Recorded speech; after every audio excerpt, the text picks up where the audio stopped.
ప్రభువాక్య సందేశాలు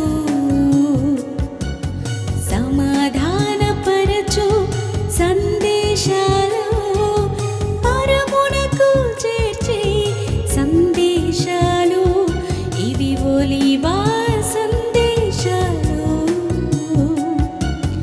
ప్రభువాక్య సందేశాలు సమాధానపరచు సందేశాలు పరమునకు చేర్చే సందేశాలు ఇవి ఒలీవా సందేశాలు.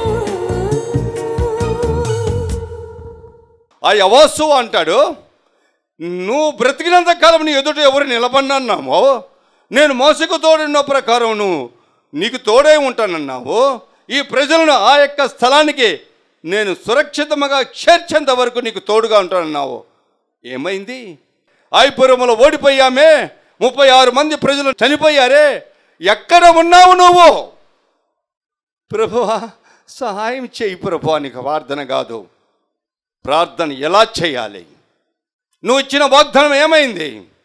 నేను నీకు ఇష్టమైన బిడ్డగా జీవించటం లేదా? నేను నిన్ను ప్రేమించటం లేదా? నీ ఆజ్ఞలను గైకొనటం లేదా? నీ కట్టడాల నిబంధనలు అనుసరించటం లేదా? నేను ఒక క్రైస్తవురాలిని కాదా? నేను ఒక క్రైస్తవుని కాదా? నా ప్రార్థనకు ఎందుకు నువ్వు జవాబు ఇవ్వవు అని నిలదీసి ఎప్పుడైనా ప్రార్థన చేశావా? రాదు. ఆ ప్రార్థన ఎందుకు రాదయ్యా అంటే నీలో యథార్థత లేదు. ఆ ప్రార్థన ఎందుకు రాదయ్యా అంటే నీలో సత్యము లేదు. ఆ ప్రార్థన ఎందుకు రాదు అంటే నీలో విశ్వాసము లేదు. ఒక తండ్రిని ఒక కుమార్తె ఒక కుమారుడు అడిగిన ప్రకారము పరమ తండ్రిని అడిగే దమ్ము నీకు పరలోక సంబంధమైన బిడ్డగా ఉన్నప్పుడే ఆ అధికారం నువ్వు కలిగి ఉన్నావా? ఉపవాస ప్రార్థన, క్రమాలు, ఆచారాలు వద్దు. ఈ మోసకరమైనవి బాధ కలిగినప్పుడు లెగండి, నడుము బిగించండి, రొమ్ము విరిచి యేసయ్య ఎదుట నిలబడు.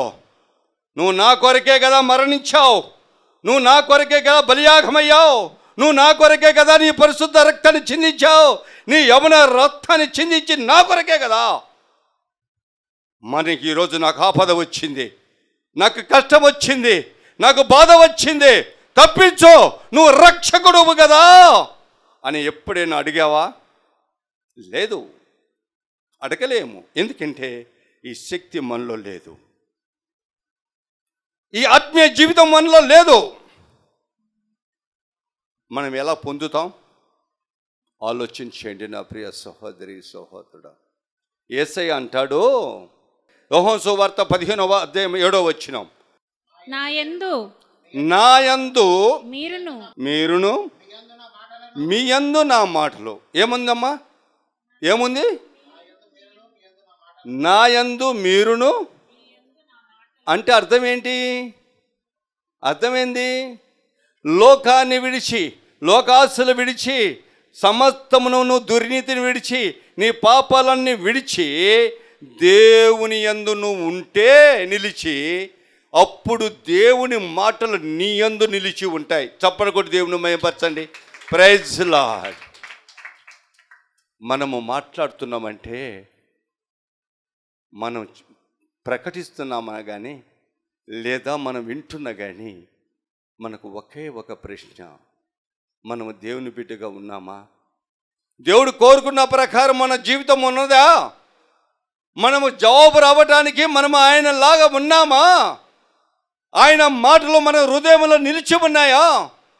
మనము ఆయనలో ఉన్నామా అని ఒక్కసారి తేటగా ఆలోచన చేసి మనం ఆ విషయాన్ని మనం గమనిస్తే మనకే అర్థమైపోతుంది మనం ఏ స్థితిలో ఉన్నామో.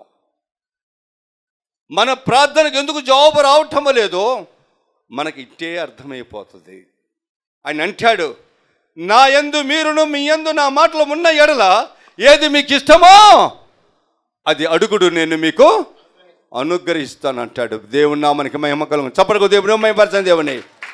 ఇంత వాగ్దానం చేసే దేవుడు, ఇంత ప్రేమించుచున్న దేవుడు, నువ్వు ఆరాధిస్తున్న దేవుడు, శక్తిగల దేవుడు, భూమిని ఆకాశాన్ని సృష్టించిన దేవుడు, నిన్ను నన్ను ప్రతిరోజు పోషిస్తున్న దేవుడు, ఈ భూమి మీద ఉన్న ప్రతి ఒక్కటి సృష్టించిన సృష్టికర్త ఆయనే.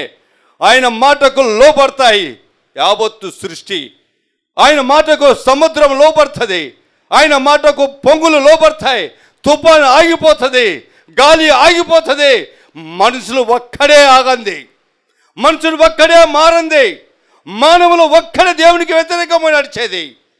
ప్రకృతి యావత్తు ఆయన మాటకు లోబడుతున్నాయి. కానీ యేసయ్య మాటకు లోబడింది ఎవరయ్యా అంటే నువ్వు నేనే.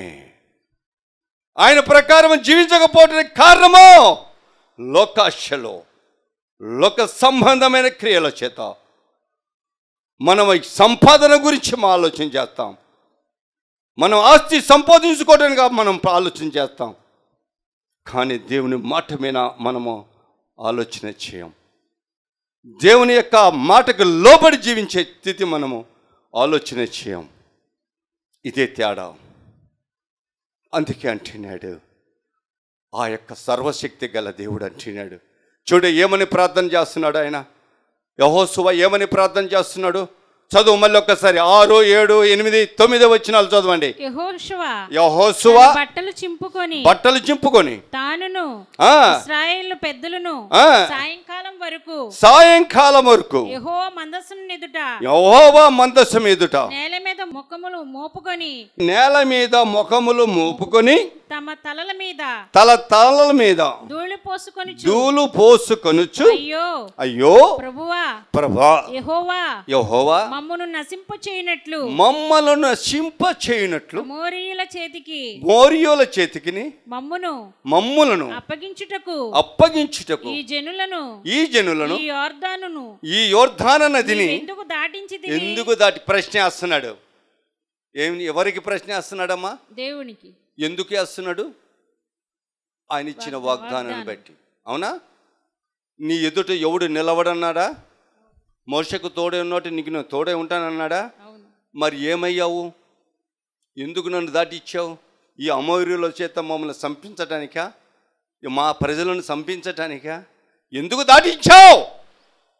యేసయ్యా ఎక్కడ ఉన్నావు పలుకో అని ప్రార్థన చేస్తున్నాడు. నువ్వు చేయగలవా? ఈ ప్రకారం నువ్వు చేయగలవా? ఎందుకు నా కుమార్తెకు వివాహం జరగదు? ఎందుకు నా కుమారునికి ఉద్యోగం రాదు? ఎందుకు నా యొక్క భర్త వ్యాపారంలో నష్టపోయాడు? ఎందుకు నేను చేసిన వ్యాపారం నష్టం కలిగింది? ఎందుకు నా కుటుంబంలో శాంతి లేదు? ఎందుకు నా కుటుంబంలో గడిబిడి జరుగుతుంది? ఎందుకు అప్పుల బాధలో మునిగిపోయాను? ఎప్పుడే ఇల్లు కట్టలేని పరిస్థితుల్లో ఉన్నానే. ఎందుకో ప్రభువా? ఎందుకు నన్ను బ్రతికించావు? ఎందుకు నీ బిడ్డగా నన్ను ఎన్నుకున్నావు? ఎందుకు నీ రక్తంలో నన్ను కడిగావు? ఎందుకు నీ యొక్క బాప్తిసం ఇచ్చావు? ఎందుకు నీ రక్షణ నాకు ఇచ్చావు? అందుకే నాను శిలువలో మరణించిందే, నా ప్రార్థన ఆలకించవా అని ఏనాడైనా ప్రార్థన చేసావా? ఏనాడైనా నీకు నేను డబ్బులు ఇవ్వనమ్మాయి అన్నాను అనుకో, ఎందుకేమో కుమారులతో పాటు సమానంగా ఉంది. ఎన్టీఆర్ రామారావు గారు చట్టం ఏర్పాటు చేశాడు. వాళ్ళకి ఎంత ఆస్తితో నాకంత ఆస్తి ఇవ్వాలి, ఎందుకేమో సొత్త అంటావుగా, అంటావా లేదా? చట్టాలు తీసుకొస్తావు, అవునా లేదా? మరి ఇక్కడ ఎందుకు తీసుకురావు చట్టాలు? ఇక్కడ ఎందుకు తీసుకురావు వాగ్దానాలు? వాగ్దానాలు ఎత్తిపడి ఎందుకు ప్రార్థన చేయవు? ఎందుకు నీవు విజయం సాధించవు? చదువు. ప్రభువా కనికరించుము, ప్రభువా కనికరించుము. ఇశ్రాయేలులు శత్రువుల ఎదుట నిలవలేక వెనుకకు తిరిగినందుకు నేనేమి చెప్పగలను? అస్సలు పాయింట్కి వచ్చేసాడు. ఏంయా నాకు తోడై ఉంటానన్నావు, నీ ఎదుట ఎవరు నిలవనన్నావు. నా ప్రజలు ఎన్ను తిరిగారే.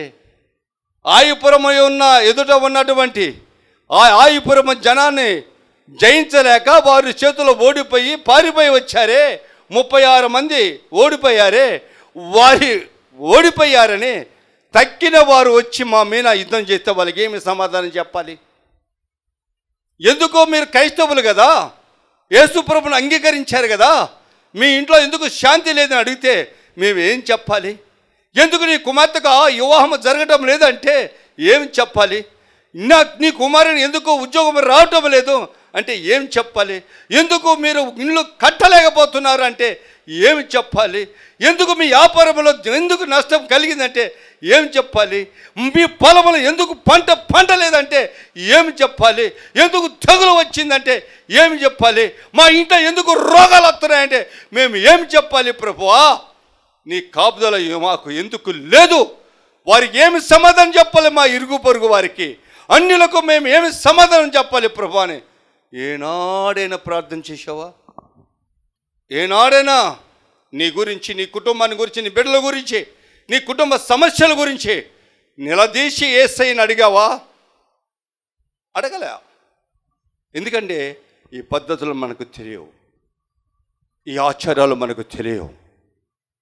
నేర్చుకో, బైబిల్లో ఉంది. చూడు ఎట్లా ప్రార్థన చేస్తున్నాడో యెహోషువ. ప్రజలను వేసుకొని ప్రార్థన చేస్తున్నాడు, పెద్దలను వేసుకొని ప్రార్థన చేస్తున్నాడు. ఈ పుస్తకాన్ని ఎన్నోసార్లు చదివి ఉంటాం, యెహోషువ గ్రంథాన్ని ఎన్నోసార్లు చదివి ఉంటాం, ఈ అధ్యాయాన్ని మనం ఎన్నోసార్లు చదివి ఉంటాం. ఎందుకు మనకు జ్ఞానం రావటం లేదు? ఎందుకు ఇలా ప్రార్థన చేయాలని ఎందుకు మన ఆలోచన రావటం లేదు? ఉపవాస ప్రార్థన అంటే గొప్పలు చాటుకోవటానికా? ఉపవాస ప్రార్థన అంటే మెడల పథకాల మాదిరి యాలేసుకోవటానికా? ఎందుకమ్మా? ఎందుకు నా ప్రియ సహోదరి సహోదరుడా? ఈరోజు జవాబు ఉందా నేను అడుగుదానికే. చదువమ్మా. ఇంకా కానానీయులు ఈ దేశ నివాసులు అందరూ విని మమ్మల్ని చుట్టుకొని మా పేర్లు ఈ భూమి మీద ఉండకుండా తుడిచివేసిన ఎడల ఘనమైన నీ నామమునకు మేమేమి చేయుదుమని చెప్పి ప్రార్థించాడు. Praise the Lord. అయ్యా, తుడిచివేస్తే ఏం చేయమంటావయ్యా?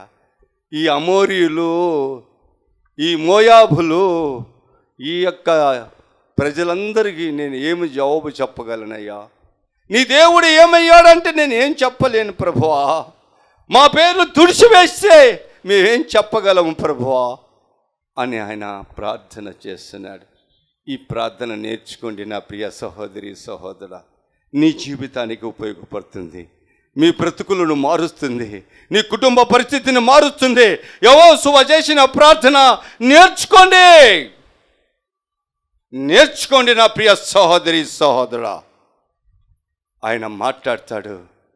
ఈ ప్రార్థన ఆలకించిన తర్వాత దేవుడు అంటున్నాడు, చదువు 10వ వచనం 11వ వచనం. యెహోవా యెహోషువతో ఇట్లా నేను లెమ్ నువ్వేళ ఇక్కడ ముఖము నేల మోపుకొని ఇశ్రాయేలీయులు పాపం చేసి ఉన్నారు. ఏమంటున్నాడు చూడు, బయట వచ్చేసింది, ఆ యొక్క లోపం వచ్చేసింది, అపజయమైన కారణం వచ్చేసింది. ఆ యొక్క లోపాలు అన్ని తొవేస్తున్నాడు దేవుడు. చదువుమా. పాపము చేసి ఉన్నారు, నేను వారితో చేసిన నిబంధనను వారు మీరి ఉన్నారు. శపితమైన దానిని కొంత తీసుకొని దొంగిలి బొంకి తమ సామాను బ్రహ్మాండంగా అటు ఇటు చూసి టక్కన జోబులు తీసుకునే రకాలు మనం. ఏంటంట? అటు ఇటు చూసి టక్కన తీసుకొని జోబులు వేసుకునే రకాలు మనం. దొంగిలి పక్కింటి సామాన్ ఏదైనా కనపడితే బయట చాలు ఎప్పుడు మాయం చేద్దామా అంటాం. Praise Lord. ఈ మనస్తత్వం మనలో ఉంది. అక్కడ స్పష్టంగా రాశాడు, నిబంధనను మీరారు, శపితమైన దాన్ని తీసుకున్నారు, నా ఆజ్ఞను పాపము చేశారు, దొంగారు బొంకారు, సామాన్లు దాచుకున్నారు. ఏంటి నువ్వు నా గురించి ప్రార్థన చేస్తున్నా? నా దగ్గర ముందు నువ్వు అది తెలుసుకో. నువ్వు ప్రార్థన చేసావు కనుక బట్టి నేను చెప్తున్నా. ఇప్పుడు నువ్వు ప్రార్థన చేసావు కనుక నీ లోపాలు నీకు ఎత్తి చూపిస్తున్నా. నీ ప్రజల దగ్గర చూడు, నీ ప్రజలు చేశారు, నా నిబంధనను మీరారు, పాపము చేశారు, నా ఆజ్ఞను మీరారయ్యా. ఏంటి? ఎందుకు ఓడిపోయాను, ఎందుకు నాకు తోడు లేవు అని నిలదీసి నన్ను అడుగుతావేంటి? యెహోషువా, నీ ప్రార్థన జవాబిస్తున్నా ఇనో. నీ ప్రజలు మంచివారు కాదు, నీ ప్రజలు మంచివారు కాదయ్యా. ఎంత చక్కటి జవాబు, ఎంత చక్కటి జవాబు నా ప్రియ సహోదరి సహోదరు. నిజమే, మన ఇళ్ళల్లో కూడా మన బిడ్డలు, మన గ్రామాలలో, మన సంఘాలలో కూడా ఇటువంటి వారు ఉన్నారు. దేవుని ఆజ్ఞకు లోబడక, దేవుని మాటలకు లోబడక తప్పితము చేస్తూ మనం పొరపాట్లు చేస్తూ ఉన్నాం. ఎవరు చూడలే, ఎవరు ఏం చేయలే, ఎవరు ఏం మాట్లాడలే అని నువ్వు అనుకుంటే కాదు. చూసేవాడు ఒకడున్నాడు, ఆయన సర్వశక్తి గల దేవుడు. ఆయన నిత్యము నీ కనుదృష్టి నీపైన ఉంటుందని, నువ్వు బాగు చేయటానికి నీ నడకను, నీ యొక్క ఆలోచనను, నీ మాటను సమస్తమును తేటగా చూస్తున్న దేవుడు ఒకరు ఉన్నారు అనే సత్యము నువ్వు గుర్తెరగాలి నా ప్రియ సహోదరి సహోదరుడా. ఆయన ఊరికే శిక్షించాలా? యెహోషువ గ్రంథం 6వ అధ్యాయం 18వ వచనము, శపింపబడిన దానిలో, శపితమైన దానిలో కొంచెమైనను తీసుకొని మీరు తీసుకొని ఎడల శాపగ్రస్తులై ఇశ్రాయేలు పాళెమునకు శాపం తెప్పించి, ప్రైజ్ లార్డ్, మీరు నా ఆజ్ఞ మీరి మీరు తప్పుతములు చేసి పాపాలు చేస్తే మీ సంఘానికి చెడ్డ పేరు వస్తుంది, నీ కుటుంబాలలో చెడ్డ పేరు వస్తుంది, నీ గ్రామానికి చెడ్డ పేరు వస్తుంది. పెదలింగాలు అంట పలానోళ్ళు ఇట్ట చేశారంట. పెదలింగాలలో ఒక సంఘం అంట ఇలా జరిగిందంట. ఆ సంఘములో పెదలింగాలలో పలాని యొక్క రోషే గారి ఇంట్లో ఇట్లా జరిగిందంట. చూసావా ఎలా వస్తున్నాయి పేర్లు? ఇవన్నీ కారణం ఏంటి అంటే దేవుని భయం లేక, దేవుని యందు భక్తి లేక, దేవుని మాటకు లోబడక ఒక్కరు చేసిన పాపము గ్రామానికి, సంఘానికి, కుటుంబాన్ని పతనము చేస్తుంది. దేవుని ఉగ్రత రావడానికి కారణమవుతుంది. ఒక్క పాప దోషం వలన కుటుంబంలో ఉన్న ప్రతి ఒక్కరు కూడా బాధపడాల్సిన అవసరత వచ్చింది. అందుకే ఆ అపజయం కలిగింది. 36 మంది చనిపోయారు. ఎవడు ఈ పాపం చేసినాడు అంటే చూడు, యెహోషువ గ్రంథం 7వ అధ్యాయం 1వ వచనం, శపితమైన దాని విషయములో ఇశ్రాయేలీయులు తిరుగుబాటు చేసిరి. ఎట్లనగా యూదా గోత్రములో జరాహు మునిమనమడు జబ్ది మనవడును జట్టి అనబడు మనమడును కుమారుడునైన ఆకాను ప్రైజ్ లార్డ్ చదువు. శబ్దము చేయబడిన దానిలో ఆకాను శబ్దము చేయబడిన దానిలో కొంత తీసుకొనిన గనుక యెహోవా ఇశ్రాయేలు మీద కోపించెను. ఓ ప్రైజ్ లార్డ్, దేవుని నామమునకు మహిమ కలుగును గాక. మనం అనుకుంటాము, నేను ఇంత ప్రయాసపడుతున్నాను, నేను ఇంత కష్టపడుతున్నాను, సంఘానికి గురించి ఇంత ప్రార్థన చేస్తున్నా, నా ప్రార్థన ఏమవుతుంది? నా బిడ్డలు ఎందుకు ఆధ్యాత్మికంగా ఎదగటం లేదు? ఎందుకు నా బిడ్డలు ఇంకా అనేక మంది బలపడటం లేదని బాధపడుతూ ఉంటారు. కానీ ఆయనకి తెలియని సత్యం ఏంటి అంటే మన సంఘంలో ఉన్న వాళ్ళు ఒకళ్ళో ఇద్దరో దేవునికి వ్యతిరేకంగా నడుస్తున్నారు. Praise Lord. తద్వారా సంఘము బలపడటంలా అనే సత్యాన్ని మనము గుర్తెరగాలి. కుటుంబంలో కూడా అంతే. మన కుటుంబంలో దేవుని కార్యాలు చూడలేకపోతున్నాం. కారణం ఏంటంటే కుటుంబంలో ఎవరో ఒకరు దేవునికి వ్యతిరేకంగా నడుస్తున్నారు. ఆ కోపము, ఆ శాపము మన కుటుంబానికి వస్తుంది అనే సత్యాన్ని గుర్తెరగండి నా ప్రియ సహోదరి సహోదరా. యెహోషువ గ్రంథం 7వ అధ్యాయం 12వ వచనం,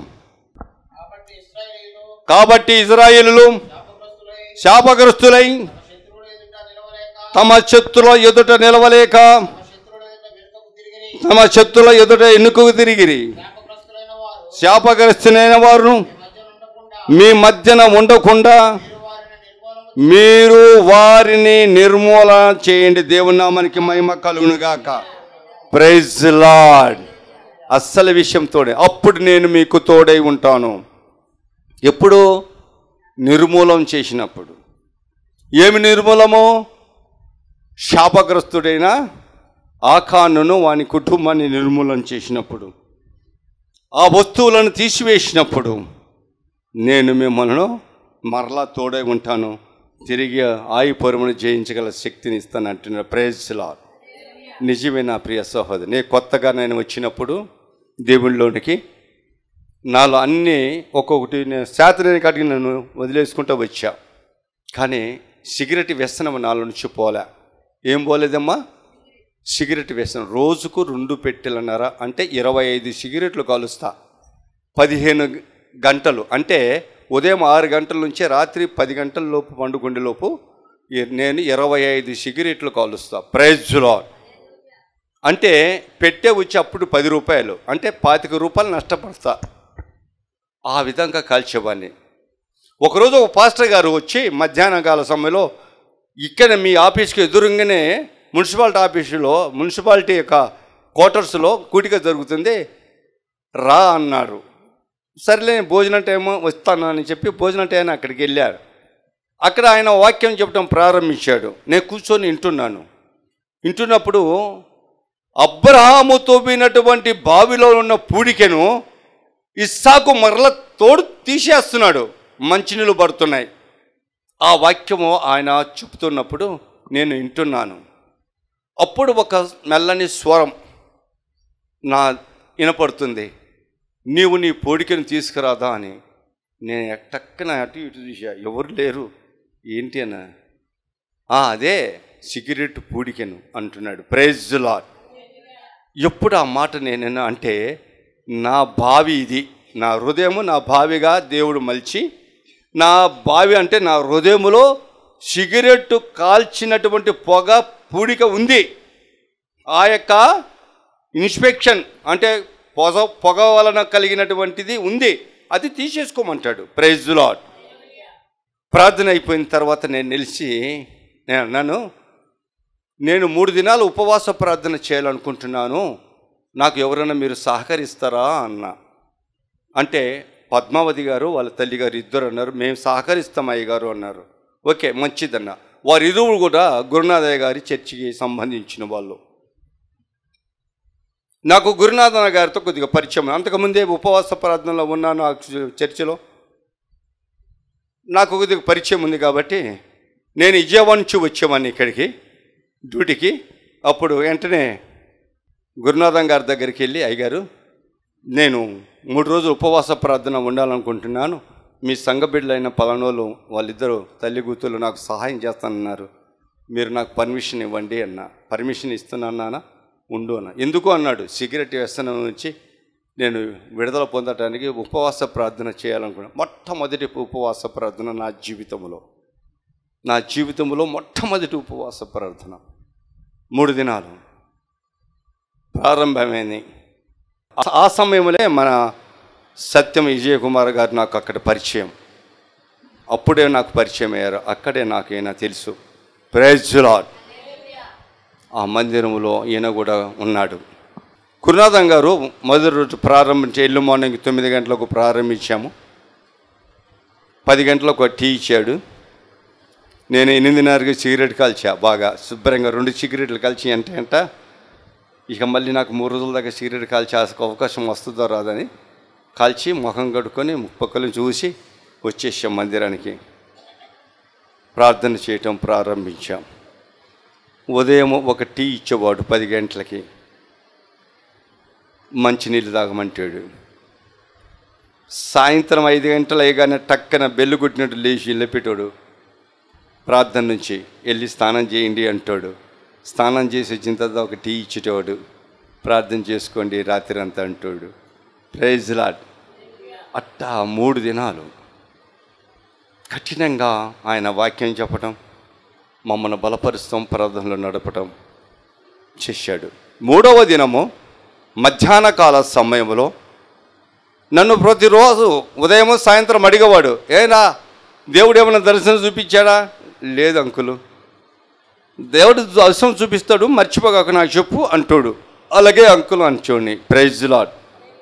కానీ 3వ రోజు మోకరించి ఉన్నాను. నా చేతుల నుంచి కళ్ళు మూసుకొని ప్రార్థన చేస్తున్నా. నా 2 ఏళ్ళ మధ్య నుంచి సిగరెట్, కాలుతున్న సిగరెట్ పొగ ఎదర వస్తుంది, కాలుతుందా. ఆ సిగరెట్ నా 2 ఏళ్ళ మధ్య నుంచి విడిపోయి పరుగు తీస్తూ నేను చూశాను. చప్పట్లు కూడా దేవుని మహిమపరచండి. దేవుని నామానికి మహిమ కలుగునగాక. ఆ దర్శనం చూసిన తర్వాత నేను పాస్టర్ గారికి చెప్పా, గురునాథం గారికి, అంకుల్ గారు ఇట్లా జరిగింది, రారా అన్నాడు. వెళ్ళాను. మోకరించాడు, మోకరించాడు. నా తల మీద చేసి ప్రార్థన చేశాడు.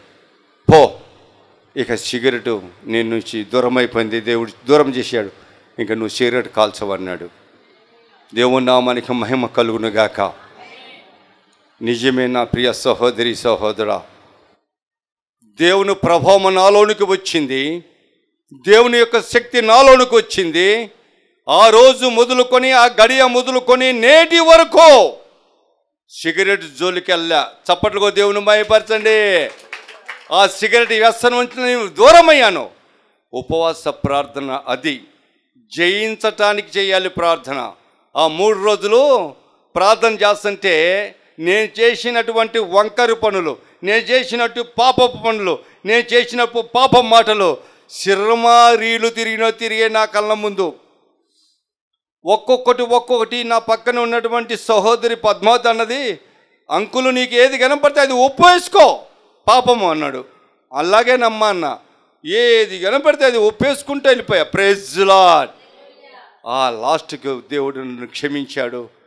ఆ యొక్క సిగరెట్ వ్యసనాన్ని తీసివేశాడు. దేవుని నామానికి మహిమ కలుగుగాక. మీరు అనుకోవచ్చు ఈయన చెప్పేది అబద్ధం అని. 12 సంవత్సరాల రక్తస్రావణ స్త్రీ యేసు ప్రభు చెంగు ముట్టినప్పుడు, ఎవరయ్యా నా చెంగు ముట్టింది అని అడిగినప్పుడు శిష్యులు ఏం చెప్పారు? అయ్యా ఇంతమంది నిన్ను మీ మీద పడుతున్నారు, ఎవరు ముట్టారో ఏమి చెప్పగలమన్నప్పుడు, లేదు ఎవరో కావాలని నన్ను ముట్టారయ్యా అన్నాడు. Praise Lord. అప్పుడే నా శరీరం నుంచి ఒక ప్రభావం వెళ్ళిపోయింది అన్నాడు. Praise Lord. ఎప్పుడు ఆయన శరీరం నుంచి ఒక ప్రభావం వెళ్ళిందో ఆ ప్రభావం వెళ్ళిపోయి ఆ కుమార్తె యొక్క రక్తస్రావను బంధించింది. దేవుని నామానికి మహిమ కలుగునుగాక.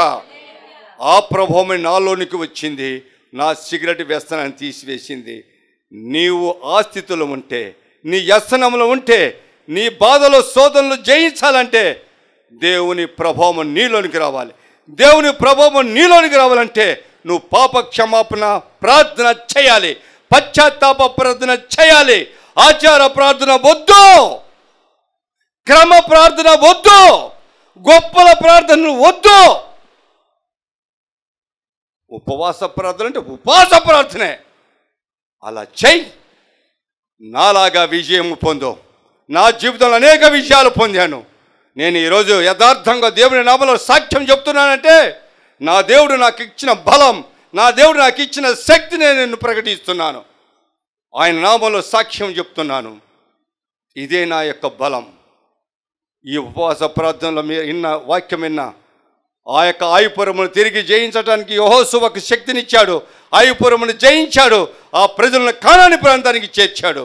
ఆ ప్రార్థన ద్వారా, ఉపవాస ప్రార్థన ద్వారా నిన్ను కూడా సమస్త బాధల నుంచి తప్పిస్తాడు, సమస్త ఇబ్బందుల నుంచి తప్పిస్తాడు.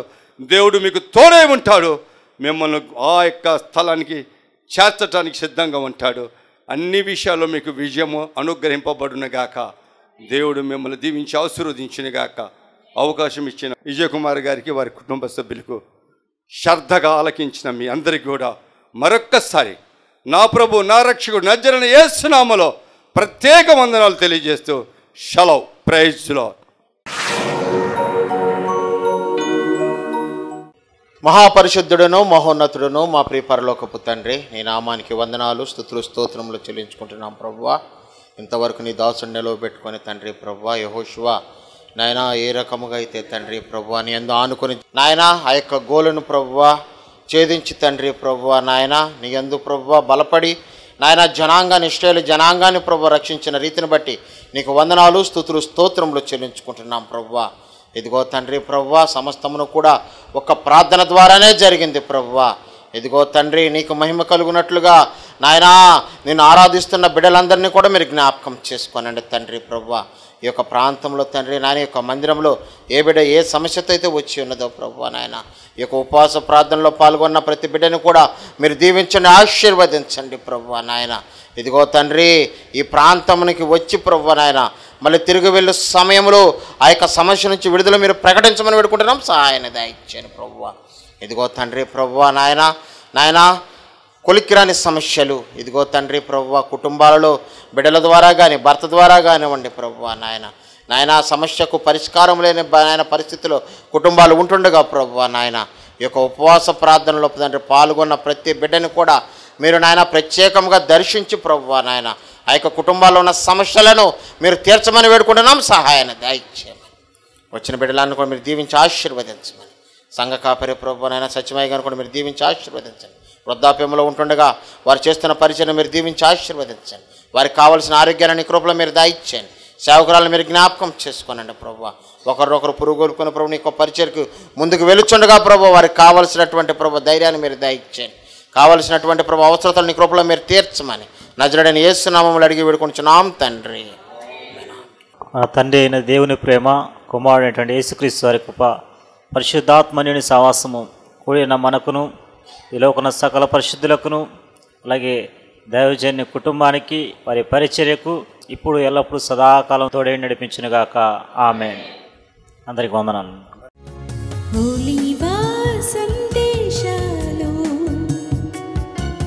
ప్రభువాక్య సందేశాలు